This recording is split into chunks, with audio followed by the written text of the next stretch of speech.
Welcome back to the channel, everybody. Today we are going to get the race truck motor fired up. So I've got it up on the engine run stand. I've got it very crudely wired, kind of plumbed up, just to make sure everything is good. So I had the motor together before. We were getting ready to take it to the dyno. I was just doing some finishing touches on it. I went to roll it over. Wouldn't roll over. I was like, okay, 180 degrees each way, it would get stuck. So I had to take the motor wreck apart. Ended up finding the oil pickup tube was hitting the counterweights on the crank. So had to modify all that stuff, and that kind of led me to wanting to do this, put it up on the run stand, make sure everything's good before I drag it down to the dyno and just waste everybody's time. So got a couple little things to do. I got to change the oil pressure sensor on it. It's got a 50 psi sensor in it. I thought it was 100. It's not. So I got a couple sensors for it. And weird issue when I was priming the motor. So I have this clear view filter on here. So I filled everything full of oil, and then you can actually pressurize it with air. So I pressurized with air, and it primed the whole motor, and oil actually started coming out of the steam port bolt holes. So this one actually has some on it too. So I could clean that up. And basically those bolt holes are blind holes, and they go into where the rockers and everything sit. So I actually blew air through there and it actually blows back in there. So I guess that's a common thing for some heads. I've never seen it before, so I got some plugs for that. So we're gonna block those off, change the oil pressure sensor, see if we can get this thing fired up. I do have some methanol for it, so I'm gonna get that in the cell, and let's make some oil pressure. All right, so we got those plugged, all four corners. A little bit of PTFE paste on them so they don't leak, don't rattle loose. I think that's everything. I got the sensor down here changed. Just don't mind the wiring, it's very crude. I just want to make sure everything works, and then I'll tidy up the harness and all that stuff before it goes in the truck. This is just to make sure everything's happy, get it to the dyno, and then we'll go from there. This motor has fought me, and I'm extremely nervous to fire it up because this thing is taking me through the ringer. I purposely built this thing so that I didn't have any like super exotic parts, so that if we were at the track race or something like that happened, I can get stuff quickly. And this thing has just fought everything. I've had the balancer on and off probably 10 times. It jammed the keyway into the oil pump. I had to replace the oil pump. It's just every little thing that could go wrong has. Even my timing pointer, sorry Motion Raceworks, I'm gonna have to get me another one. I had to do some booger welds. I had to resize everything probably 3 times because the balancer would go on a little bit more or it'd get stuck. I thought I had it all the way on, and it's just a nightmare. I had to open up the push rod holes like a lot, so I've had the heads on and off this motor probably 6 or 7 times, making sure everything fit and all that stuff. It was just ridiculous. Being that it's solid roller, I got to use a really thick 3/8 push rod, and these dart heads, the port is so wide, there's only enough room for a 5/16 push rod, so you have to actually sit there and work the push rod hole, and I had to work a little bit on the outside of the runner and stuff like that just to get them to clear, but it was a process. So let's fill up the cell with fuel and crank this thing up, see what happens. I have timing set, everything's set, so I have a tune-up ready to go. We got our billet atomizer 550s in here, and just gotta fill that thing up with some methanol, hook up the battery charger, and hope for the best, I guess. All right, so got the fuel cell filled up, powering up the computer, battery charger's on, just to give a little bit of juice. Like I said, the motor is primed, so it is full of oil. Timing is set. This tune-up should fire up. We will see. It may take a few just to get the just to get the fuel primed. Because it is cam-driven fuel pump, it's mechanical, so it'll take a little bit probably to get it primed up, but it is ice cold, so probably 60 degrees or so. Let's see, we got power up here. What's going on with the laptop? Oh, here we go. All right, let's see, a little bit tune up, data log it. All right, guys, moment of truth, kind of nervous. All right, let's see what happens.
I did not expect it to fire up on the first shot, man. That's crazy. I did notice that I forgot to change the oil pressure in the computer. So let me change that real quick so we can actually see, because it's only showing 15 pounds. So let me swap that real quick and we'll fire back up. My eyes are burned from the methanol. All right. Just swapped the oil pressure sensor, and I did notice that I also had the fuel pressure sensor set to 100 psi because that's what I had, but I do have another 200 psi on order because the base pressure on this is 90 psi. So let's turn on our ignition. Send it over. Oh, gotta cycle it. Cycle it. Send it over. Data log it. Alright. Air temp 69 degrees. I do not have an engine coolant temperature sensor in this, just because there's no water in it. Alright, let's see what happens.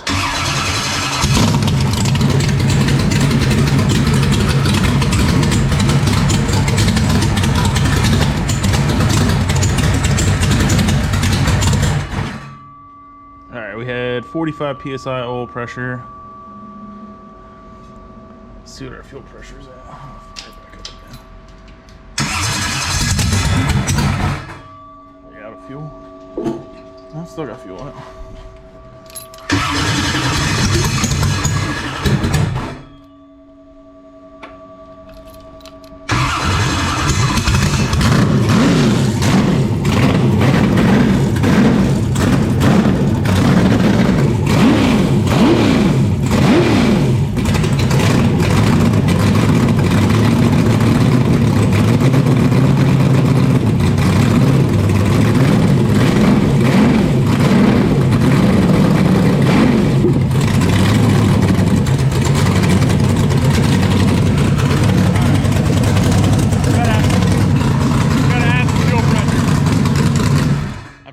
Can't hear me.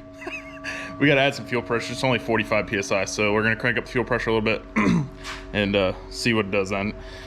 It'll probably be excessively rich, and I don't have a wideband hooked up, so I can't exactly tell where it's at. Unfortunately, I don't have the pipes that go to the turbos, and I have it set up so the wideband's actually after the turbo. So once we get on the dyno, though, we're going to have like an actual header. Then I can put some like 18-inch extensions on it, have the wideband in it, and I can dial it in from there.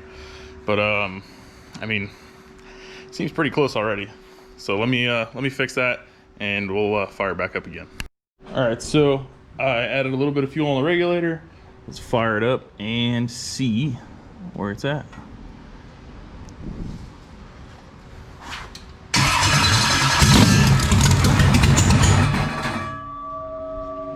Looks like it needs a touch more.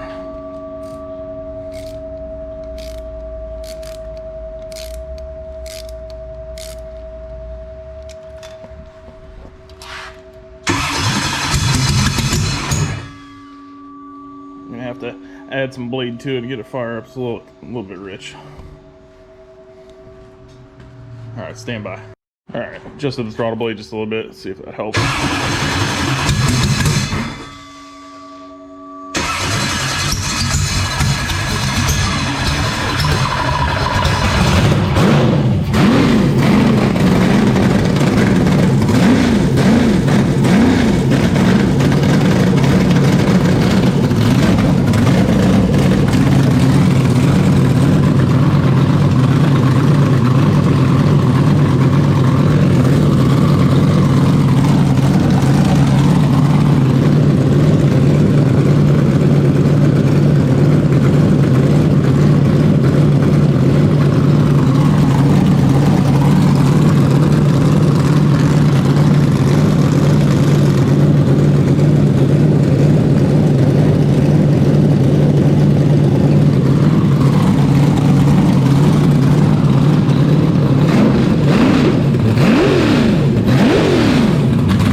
God dang, I cannot breathe. The alcohol will get to you. Whew. I gotta crank it up a little bit more. It was only 70 psi base, and it started to get a little bit of a fuel leak, so I'm gonna have to fix a fuel hose and get the pressure up a little bit more. But that thing's crisp, boy. That thing should make every bit of 650 horse. Whew. All right, guys, I'm gonna fix the hose real quick, and then we'll fire it up a little bit more, and just kind of make sure everything's happy. Got a little bit of a fuel leak right here. I don't want to play with methanol, that stuff. It burns pretty clear, so let's see if we can get that fixed up. Get the base pressure over to 90 where we want it. That was about 70. And yeah, other than that, looks like this thing's ready for the dyno. All right, so I want to show you guys something. I don't know if you guys have ever seen a Clearview filter before. So this is why I got this filter. One of the reasons. So with this oil pan that I have,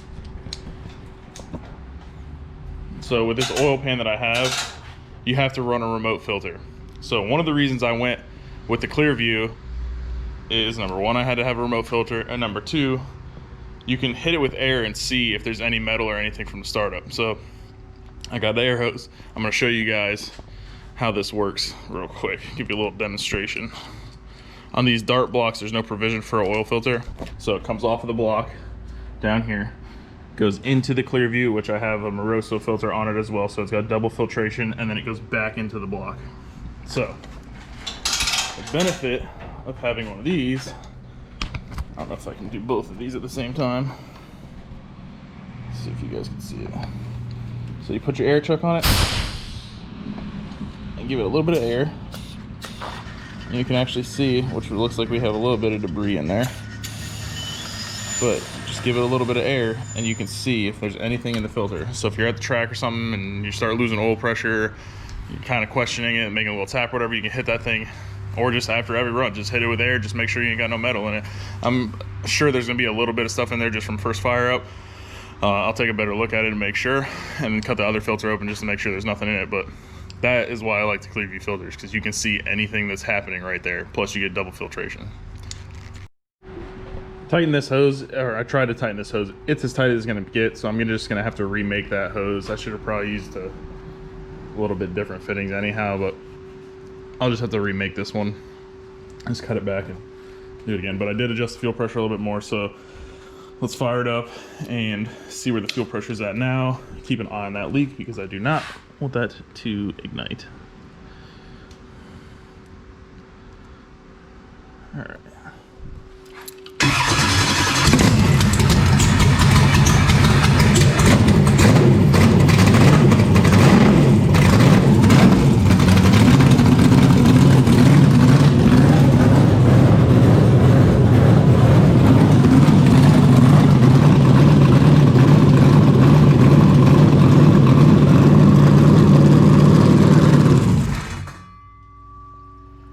Run out of gas. I think we might have ran out of methanol. Let's see. Yeah, we'll just throw that on the ground. Oh, it looks like there's fuel in there. I wonder why it shut off.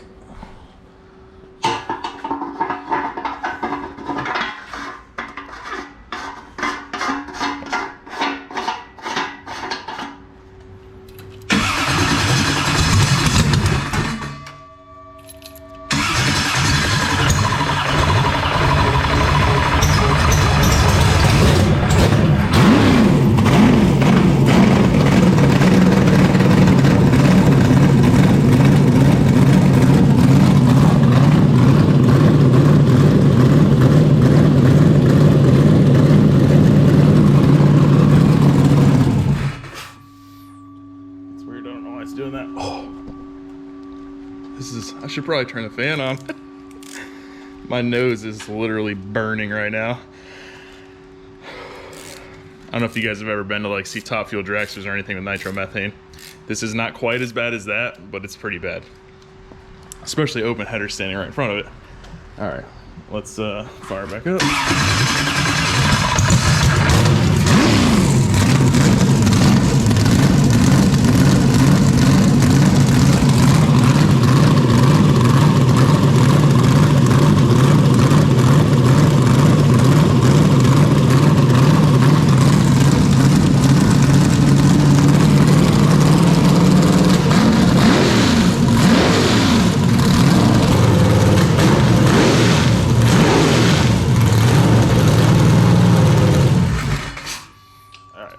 I don't know why it's shutting off, but I think that's gonna do it for this one.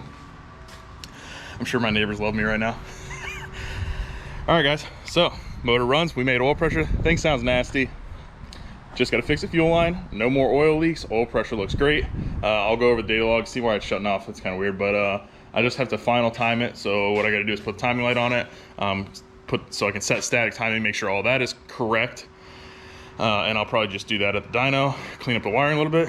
We're gonna make some power. So next time you guys see this right here, it'll be strapped to the dyno. All right, guys, we'll see you in the next episode. I appreciate you guys watching.